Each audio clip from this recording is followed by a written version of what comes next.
Karen. Great, thank you, Carolyn. And thank you all for joining us for today's Taking Care Series live event. My name is Karen Walker. I'm a member of the HR talent management team, and I'm joining you today from my home in Philadelphia. I live here with my boyfriend, and like for many of you, my apartment is currently doubling as a shared office space right now.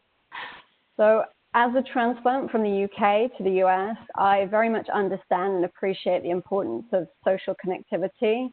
When I moved to the US just over 3 years ago, I didn't know anyone. So creating social connections was something that I personally was very purposeful about and approached a little bit like I would a project at work, but more on that later. I'd like to get started by introducing Dr. Kelly Watts, who's back again with us this week. If you joined us in prior sessions, you'll remember that Kelly is a psychotherapist and a resilience coach, and she's worked in both the US and in Europe. Welcome back, Kelly. Thank you so much for having me.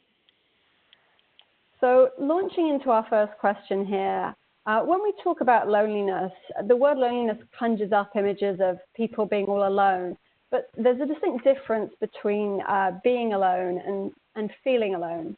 Can you talk a little bit about the differences and how it's possible to feel lonely even when we might be surrounded by other people? For sure. I think it's an important distinction and one that I think a lot of people are contemplating in the current context. So for the purpose of today's conversation, I think the distinction I'd like to make is between isolation, which is a subjective description of your surroundings, right? If you're isolated, you are singularly housed without other people physically around you, versus loneliness is an emotional experience, right? And most of us, I venture to say all of us, likely have had an experience where we're surrounded by people and still felt lonely. And so we'll talk today a little bit more about the breakdown of the research of that. But essentially, if anyone listened to Brene Brown's podcast, she spoke to Dr. Vivek Murthy, who wrote Together. And one of the things he highlights in there is the research on the types of loneliness that we might experience. And he breaks it down into 3 layers or categories. And we identifying that we all need each of them, one of them being an intimate connection with like a romantic or, who's your person. I think that can also just be a very close friendship. Sometimes it doesn't necessarily have to be romantic, but we really want to know that there's at least one person in our life that we can show behind the curtain. We do not feel ashamed or embarrassed as much around them. And then you have your social connection, lots of meaningful friendships, the people that you're close to, that you, share your truth with. And then you have a community level on the 3rd level, and that's, shared purpose, shared experiences in a wider group.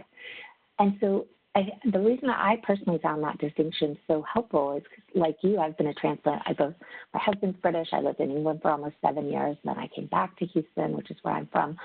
And so reestablishing community and reestablishing friendships as you grow through life, whether you move physically or not, sometimes it's just an evolution of self, often creates a recalibration in one or more of those levels.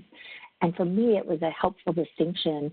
I don't know if you experienced this, but I experienced when I moved to England, the only one I had met for the time, I had close friendships, but they weren't geographically close. I had an intimate partner that I had moved there for, but I had no sense of community. And it put an incredible amount of pressure on my relationship because I expected so much fulfillment.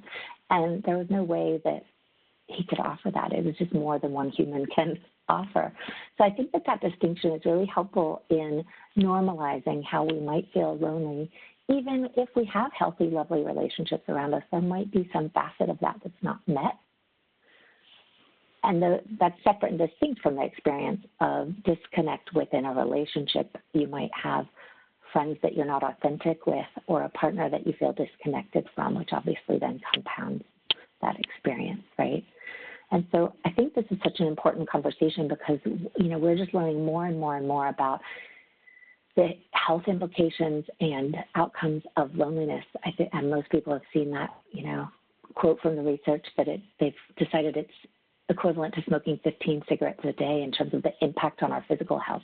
It has impact on, coronary heart disease or premature death, obviously depression and anxiety and loneliness, and relational things. But the physical implications really continue to blow my mind.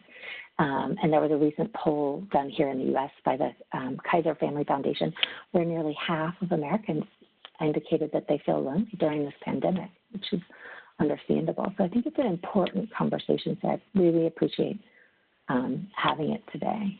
Right? Mm-hmm.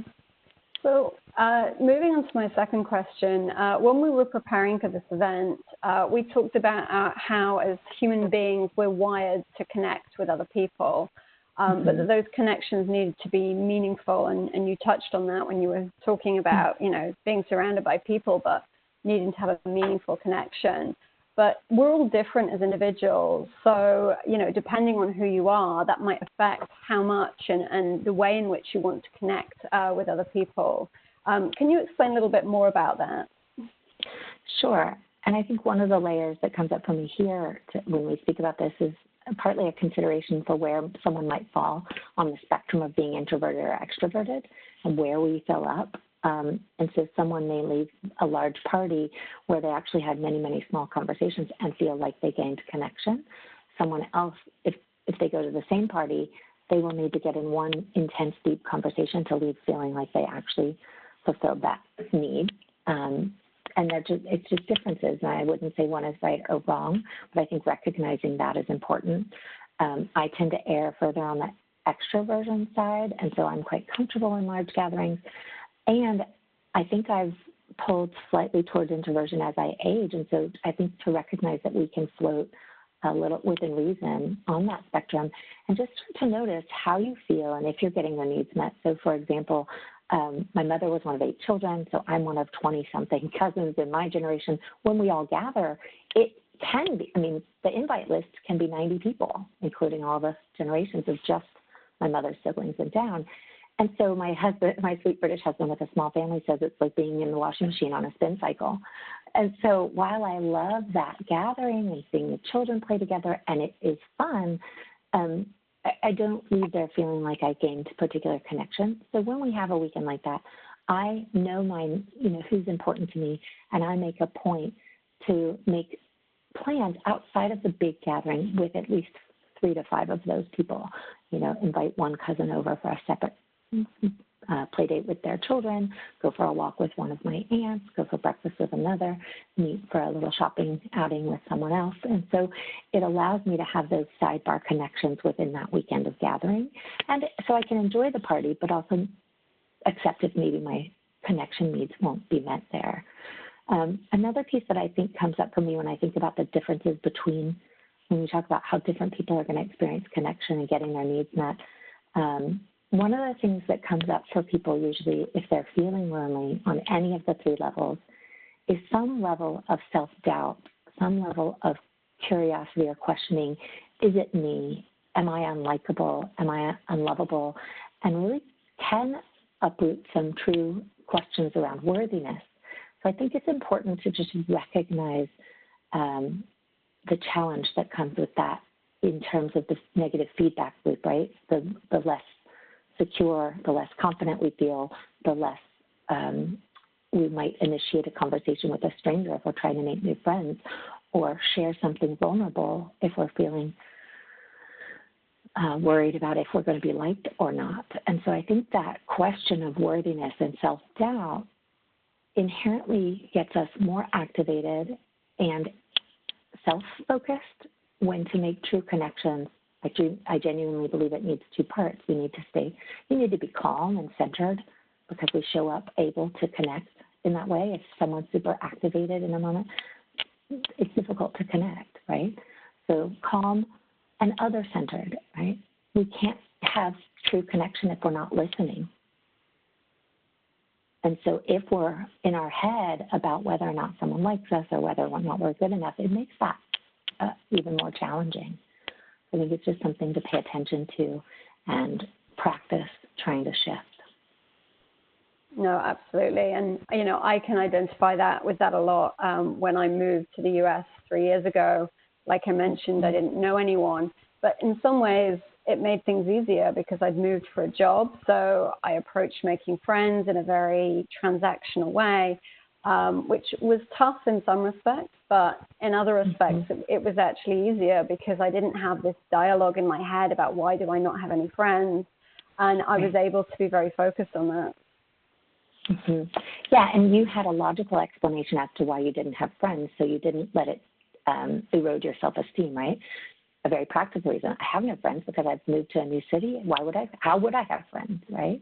And that can be very different if, so for example, when I moved back to Houston, I have many friends here. However, I had evolved and changed as a person from the previous time I had lived here. And so while I'm still connected to many of those friends, I actually needed a revamp in order to have the right friends for me in the space in my life that I was in. And so that was a shift to, challenge those expectations that the old friendships would just fit right in, or that they would be exactly what I needed. And so it can be different when you have history somewhere and you expect those friendships of history to meet your current needs, then they might not.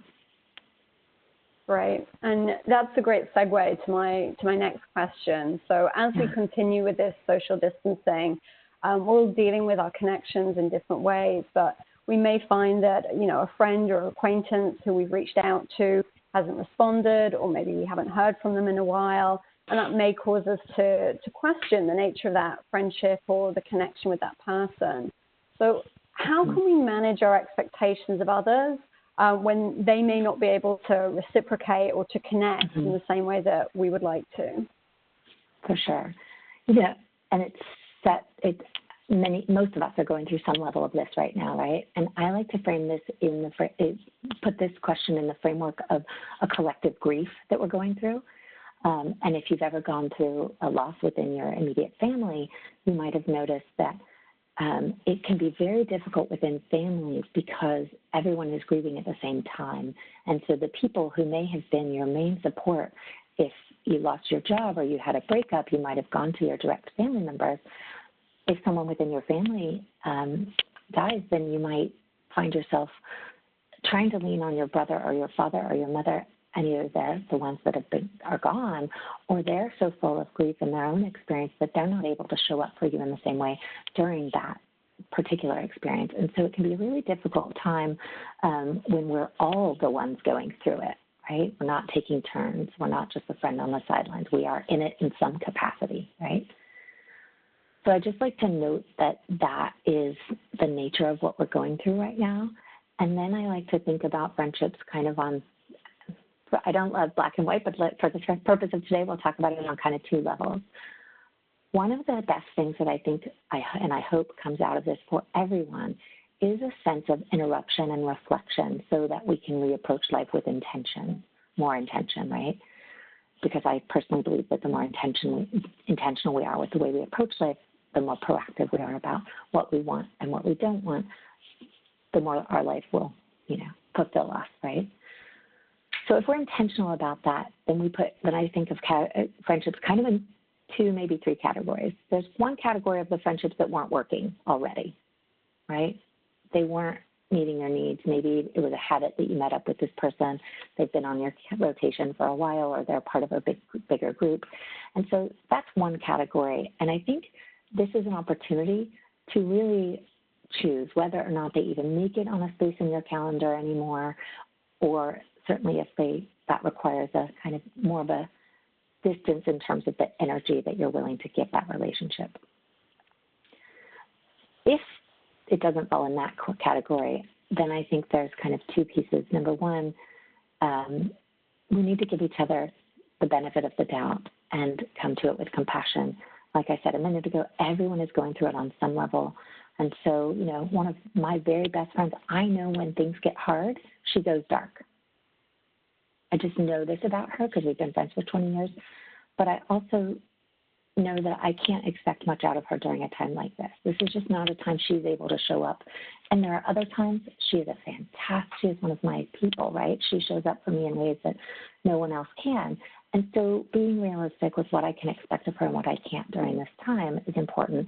And come into it with a sense of compassion of it is not a reflection of who she is as a person, who I am as a person, or our friendship. And so I want to be careful not to assess our relationship based on current context, because actually outside of current context, this friendship truly, truly works. But in the current context, it just is a very diluted version, but I can still hold her in high esteem. Then there's another category of people maybe that are a little closer to you that you actually need to show up in a certain way, and maybe they're not showing up in the way that you need. And I think that's that middle group, right? And so I think it takes a lot of courage to approach those people and say, hey, I've noticed that I'm having these needs or expectations in our friendship. You're not showing up in a way that seems to meet those expectations. And I need to talk about it because I'm growing hurt or resentful about how I'm showing up and you're not. There's a discrepancy in our friendship that doesn't feel good, right? And so that you can recalibrate that. Great, thank you. So as a follow-up to my last questions, recognizing that everybody is different, can you share some strategies for connecting with others? Sure. This is one of my favorite questions right now because I think people are getting so creative. I think initially when we all came into quarantine and staying at home, there was this tendency to just move every event that was on the calendar into a virtual space. And every meeting went just into WebEx or virtual space instead. And I remember we were supposed to meet up. The group of trained facilitators for the Brene Brown team were supposed to have all the Texas facilitators were supposed to have a gathering at the end of April. And the initial impulse was we're going to have the same gathering, the same layout, the same time frame, and simply put it virtual, right? And I think I was one of the first people to speak up and say, I'm spending so much time virtually. No part of me wants to log on for hours at a time right now. That just feels too taxing. And what I'm looking for out of that event, instead of what might have been continuing education previously, my needs have changed. I wouldn't mind connecting for support, but because those needs have changed, the way that I would say yes to this event would change. It would need to look a different way. And so because I was part of the planning committee, I had a little bit of a voice there. But if it were just on offer or not, I would have not participated in that version. So I think trying to really look at why are we meeting, who needs to be in this meeting or gathering, whether it's personal or professional, and trying to be intentional with how we do things in that way is helpful. And then once we identify that, I think it's kind of the more fun part of this conversation is especially the creative things people are doing to connect. And again, I'll show my true self as I have a real commitment to using intentional language. And I think one of the phrases that I loved the most during this pandemic was when we're talking about social distance versus physical distancing, right? And so within this conversation, I think it's important. This question is talking about how do you not necessarily social distance when you're physical distancing? And as that continues on different levels for different people, right? And so I think the number one thing and what I'm noticing is happening here in Texas, things are opening up, but different people have varying degrees of comfort with that. And so it's become a really natural social conversation as you even embark on a bike ride with a neighbor, which feels like there could be some space. Hey, here's what we need as my family. My kid's been told, and really asking them, here's my standard of protocol of how we need to stay apart. Is that enough for you, or do you have further requirements? Are you comfortable with that? And having a collaborative conversation around that. When we're taking it virtual, especially, I'm seeing really creative. So I don't know what's happening where in your geographic region, but in physical space, yesterday we did a drive-by birthday party for my 11-year-old cousin's child, and everybody lined up in their cars, and we drove by, and we handed cards out the window, but everybody stayed in their cars and honked and waved, and, it celebrated him in a way that he felt loved and honored, but didn't mix and let the kids run around and throw each other, kids, if we let them out, they would have been climbing trees and resting on the ground just because they're children, right? And so, but on the virtual space, I'm seeing there's some great apps. My brother and his friends are using one called Jukebox, where everybody DJs, and you can set it, so I believe you can set it so that it either plays one person's playlist entirely and then moves to the other, or it might shuffle through. And so while they were having a Zoom connection, I think they have a weekly or biweekly call, they had a playlist going in the background where they were enjoying the music that they each teed up for that experience. And many of the DJs who are professional DJs are putting on, I heard that there was one, DJ Night, maybe, I might have gotten that wrong, but there was an Instagram live DJ event one Friday night recently. 100,000 people showed up. Michelle Obama popped in. It was really incredibly, so the reach was insane. And so I think we can get creative and say to a friend, hey, let's have a dance party. You know, I'll FaceTime you and you be at your house and we'll be at ours, and we're going to turn this DJ music on in our house. So we're going to have a shared human experience while being physically distant, right? I think from the very beginning, a lot of cultural and art organizations, I believe the Metropolitan Opera and all the Broadway shows started to live stream pretty early in this experience. And so not only are those great for personal enjoyment, but they can be a shared experience the same way we would go to a show together. I have a friend who was cooking the same meals with her mother, in two separate kitchens. So I just think if we can, and I know other people have had like a virtual surprise Zoom birthday party, right, where they might have had to help some older people get online so that they could participate. So I think just getting creative about the shared human experience and thinking about who is this friend and what do we actually share in common.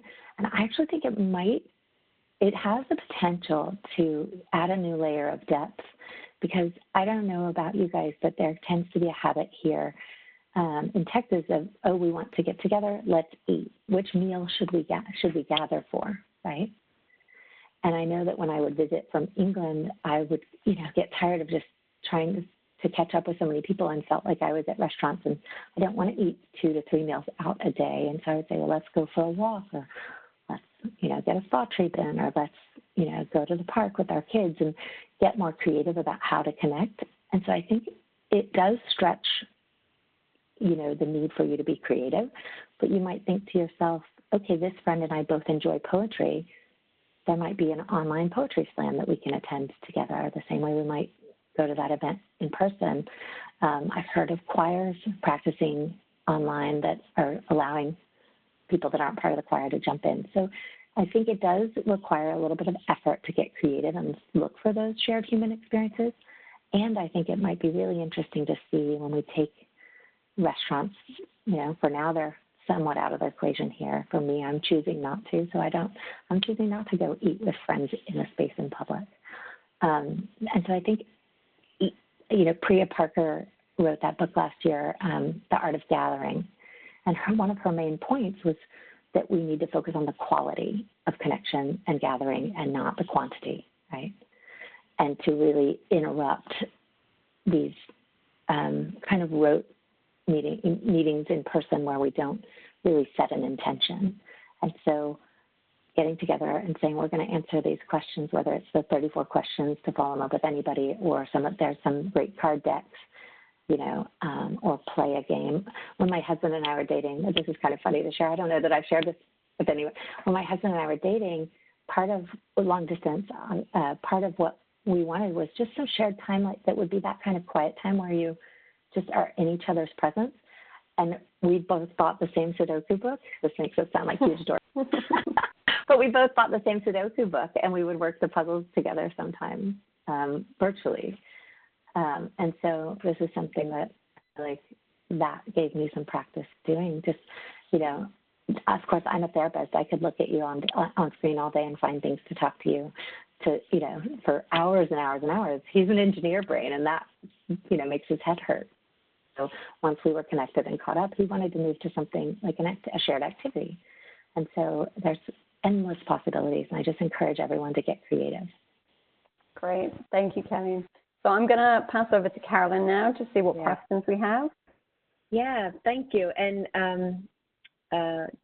Kelly, you actually touched on one of them, because the question was, you seem to be referencing the book, The Gathering, and so the audience question was, did you read it, and have you heard her podcast? So I'm going to guess the answer is yes. Yes. Yeah, she's amazing. The Art of Gathering, it's called, by Priya Parker. Okay, so we're going to add that to our upcoming reading list, potentially. Yeah. And I'm glad you talked a little bit. I'm going to paraphrase this question that we have from the audience because I think I'm understanding what they're asking. But you mentioned different ways of getting together virtually, but I'll just shorten this question to social media, friend or foe, during this time, right? Sure. It's great in many ways. And I'll give you the therapist response as the typical therapist response is, it depends, right? And so the answer is, it depends on how it makes you feel. And typically I find that depends on how you're using it. If you are simply using it as a voyeur and just scrolling through and watching what other people are up to, depending on who you follow, you might feel inspired after that experience, or you might feel less than after that experience. And so my general advice is, pay attention to what impact it has on you and adjust accordingly. I also am a firm believer in scrubbing who we follow fairly regularly, like once a month. Open up your Instagram, and if somebody's not adding value to your life by following, or if you follow someone that you went to high school with that only makes you feel like you know, your kids are too messy or you don't have enough money, then really I want you to question why you're following them. You know, that's not what social media is for. And so I think on the flip side of that, I have stepdaughters that are 28 and 30, one of whom is in Australia at the moment, one of whom is based in England. And so we genuinely connect on social media. And I have friends and family from living abroad that I genuinely connect with using social media. And so I want not to negate social media or paint it as all bad. I think if you're in true conversation and creating positive relationships, it can be a wonderful thing. But be careful, because we do have a lot of research around that voyeur nature of feeling less than, and that circles back to the concept of questioning our likability and our worthiness that contributes to the loneliness that we're talking about today. And I know we only have about 2 minutes left, Kelly, but I did want to just ask this one question, and I think you touched on it. But the question is, relationships need to be a two-way street. If you have people in your life who are not able or ready to participate in the type of relationship that you want or need, how do you reconcile that? Yeah, well, I think there's kind of two parts. Number one, how do you get your needs met now if they can't meet them, right? And you may need to replace that for that friendship if you have a friendship.